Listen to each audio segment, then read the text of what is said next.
আসসালামু আলাইকুম। জানিয়ে দিব এইমাত্র পাওয়া সংবাদ। প্রথমেই বলে দিচ্ছি সংবাদ শিরোনাম, এরপর বলবো বিস্তারিত। পুরো বিশ্ব আজ এক অবিশ্বাস্য রাজনৈতিক ধামাকার সাক্ষী। আজ সবথেকে বড় ব্রেকিং নিউজ, দিল্লি এসেই কি তবে এক তুড়ি মেরে সব হিসাব বদলে দিলেন সজীব হজের জয়? অবশেষে কি শেখ হাসিনাকে সব অভিযোগ থেকে মুক্তি দিয়ে নির্দোষ ঘোষণা করল খোদ ভারত সরকার? দিল্লির এই নজিরবিহীন সিদ্ধান্তের পর কেন কেঁপে উঠল পুরো রাজপথ? জয়ের এই হঠাৎ দিল্লি সফর আর ভারতের এই বিশাল মাস্টার প্ল্যানের নেপথ্যে থাকা সব রোমহর্ষক সত্য জানতে ভিডিওটি এক সেকেন্ডও না টেনে শেষ পর্যন্ত দেখুন। এরপর জানাবো শিবির নেতা আজিজুর রহমান আজাদের গুপ্ত রাজনীতি নিয়ে বক্তব্যে রাজনৈতিক অঙ্গনে নতুন বিতর্ক। আসলে কি বললেন তিনি? পুরো বিষয় ঘিরে আলোচনা তুঙ্গে। আরও জানাবো স্বামীর মৃত্যুর পর শ্বশুরবাড়িতে ঠাঁই না পেয়ে দুই সন্তানকে নিয়ে স্বামীর কবরের বাসেই আশ্রয় নিলেন এক মা। মানবিক সংকট ঘিরে এলাকায় চরম আলোচনা।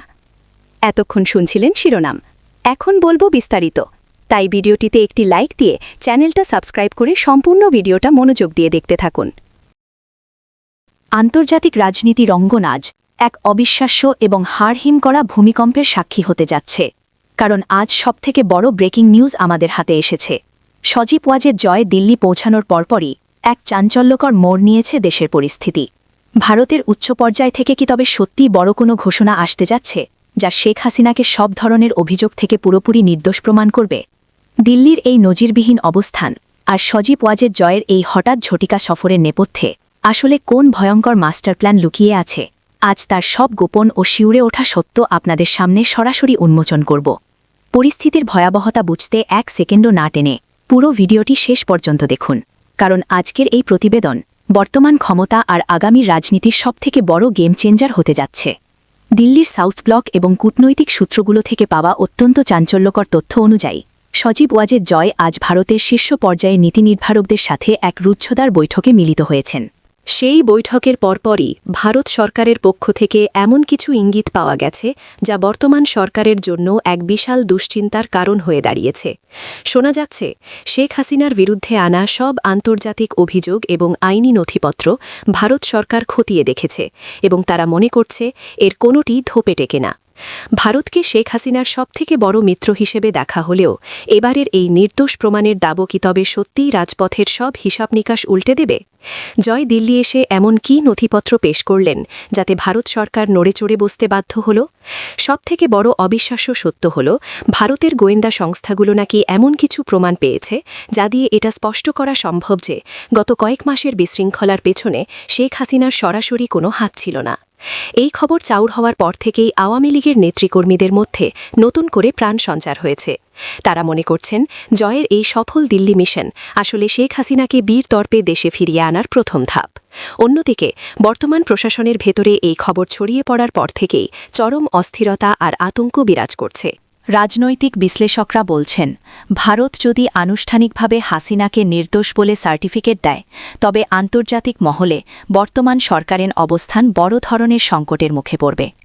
রাজনীতির অন্দরমহলে কান পাতলে শোনা যাচ্ছে, সজীব ওয়াজের জয় কেবল মায়ের মুক্তির জন্য লড়ছেন না, বরং তিনি ভারতকে সাথে নিয়ে নতুন এক ক্ষমতার সমীকরণ তৈরি করছেন। দিল্লির এই কঠোর এবং একতরফা সমর্থন যদি শেখ হাসিনার পক্ষে চলে যায়, তবে রাজপথে বিএনপি ও অন্য দলগুলোর একক আধিপত্য আর থাকবে না। ভারতের এই মাস্টার স্ট্রোক আসলে সজীব ওয়াজের জয়ের এক বিশাল কূটনৈতিক বিজয় হিসেবে দেখা হচ্ছে। সাধারণ মানুষ আজ অধীর আগ্রহে তাকিয়ে আছে যে দিল্লির এই সিদ্ধান্তের পর রাজপথের পরবর্তী পরিস্থিতি কোন দিকে মোড় নেয়। পুলিশের বিশেষ ফোর্স এবং বিজিবি এখন সতর্ক অবস্থায় রয়েছে, কারণ যে কোনো সময় রাজনৈতিক অঙ্গনে বড় ধরনের পরিবর্তন আসতে পারে। বর্তমানে পুরো দেশ জুড়ে এক ভয়াবহ উত্তেজনা বিরাজ করছে এবং সজীব ওয়াজের জয়ের দিল্লি সফর নিয়ে চলছে চুলচেরা বিশ্লেষণ। আজকের এই বিশেষ প্রতিবেদনে আমরা জয়ের সেই সাহসী পদক্ষেপ এবং ভারতের পক্ষ থেকে শেখ হাসিনাকে নির্দোষ প্রমাণের নেপথ্য সব অন্ধকার সত্য আপনাদের সামনে তুলে ধরলাম।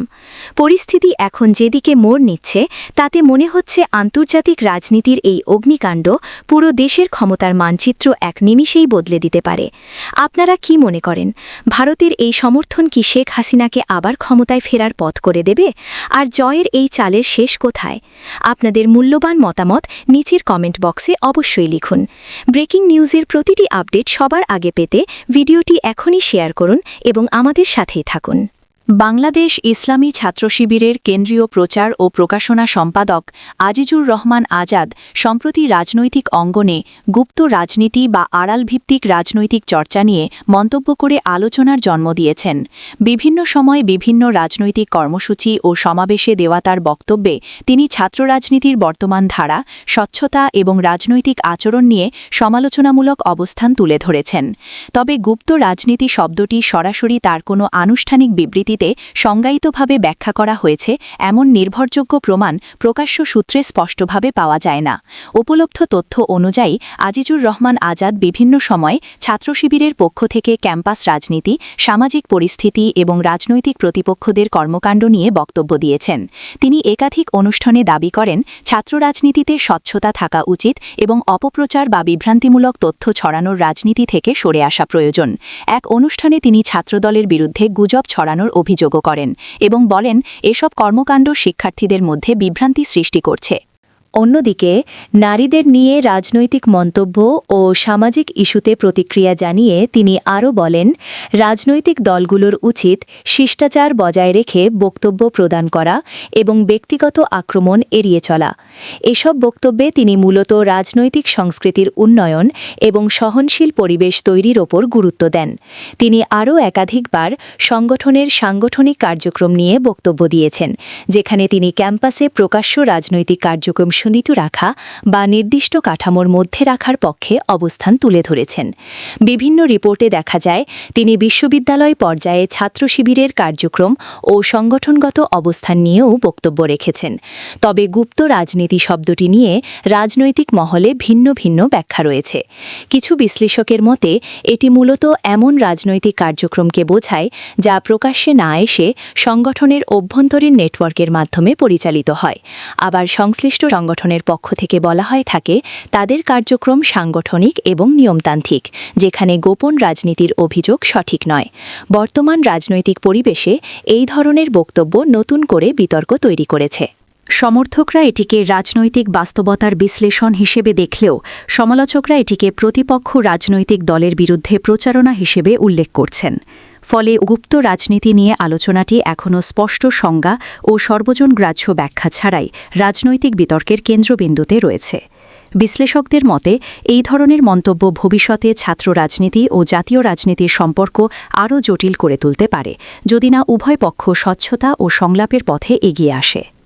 গাজীপুরের কালিয়াকৈর উপজেলার উত্তর লস্করচালা গ্রামে এক হৃদয়বিদারক ঘটনা স্থানীয়ভাবে ব্যাপক আলোচনার জন্ম দিয়েছে। স্বামীর মৃত্যুর পর শ্বশুরবাড়িতে জায়গা না পেয়ে দুই সন্তানকে নিয়ে শেষ পর্যন্ত স্বামীর কবরের পাশেই আশ্রয় নিতে বাধ্য হয়েছেন এক অসহায় নারী সোনিয়া বেগম। স্থানীয় সূত্র ও বিভিন্ন গণমাধ্যম প্রতিবেদনে উঠে এসেছে এমনই এক করুণ মানবিক চিত্র, যা সামাজিক নিরাপত্তা ও পারিবারিক দায়িত্ববোধ নিয়ে নতুন করে প্রশ্ন তুলেছে।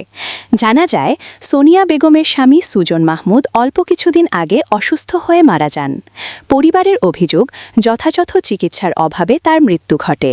স্বামীর মৃত্যুর পর থেকেই সোনিয়া দুই সন্তান, একজন প্রায় 9 বছর বয়সী মেয়ে এবং 18 মাস বয়সী এক শিশুকে নিয়ে চরম অনিশ্চয়তায় পড়ে যান। সবচেয়ে বড় সংকট তৈরি হয় তখন, যখন তিনি জানতে পারেন যে শ্বশুরবাড়িতে তার ও সন্তানদের আর কোনো জায়গা নেই। স্থানীয়দের বরাতে জানা গেছে, স্বামীর দাফন সম্পন্ন হওয়ার পর শ্বশুরবাড়ির পক্ষ থেকে তাকে আশ্রয় দেওয়ার বিষয়ে কোনো উদ্যোগ নেওয়া হয়নি, বরং পারিবারিক বিরোধ ও মতানৈক্যের কারণে তিনি সেখানে অবস্থান করতে ব্যর্থ হন। পরে মানবিক দিক বিবেচনায় স্থানীয় এক পরিবার কিছুদিন তাকে আশ্রয় দিলেও সেটিও স্থায়ী হয়নি। শেষ পর্যন্ত কোনো বিকল্প না পেয়ে তিনি সন্তানদের নিয়ে স্বামীর কবরের পাশেই আশ্রয় নেন। এই দৃশ্য স্থানীয়দের হৃদয় নাড়িয়ে দিয়েছে। কবরের পাশে বসে থাকা মা আর পাশে দুই শিশুর অসহায় উপস্থিতি, এমন চিত্র সামাজিক যোগাযোগ মাধ্যমে ছড়িয়ে পড়লে ব্যাপক আলোচনা শুরু হয়। অনেকে এটিকে পারিবারিক ভাঙন ও সামাজিক দায়িত্বহীনতার প্রতিচ্ছবি হিসেবে উল্লেখ করছেন। স্থানীয় বাসিন্দাদের অনেকে মনে করেন, সন্তানদের ভবিষ্যতের কথা বিবেচনা করে অন্তত মানবিক দায়িত্ব হিসেবে পরিবারের পাশে দাঁড়ানো উচিত ছিল। অন্যদিকে বিষয়টি নিয়ে স্থানীয় প্রশাসনও অবগত হয়েছে বলে জানা গেছে। স্থানীয় পর্যায়ে সমাধানের চেষ্টা চলছে এবং উভয় পক্ষের সঙ্গে আলোচনা করে একটি মানবিক সমাধানে পৌঁছানোর চেষ্টা করা হচ্ছে। মানবাধিকার ও সমাজ বিশ্লেষকদের মতে এই ধরনের ঘটনা শুধু একটি পরিবারের নয়, বরং সমাজে দুর্বল ও অসহায় মানুষের নিরাপত্তা কাঠামোর দুর্বলতাকেও পুনঃধারী।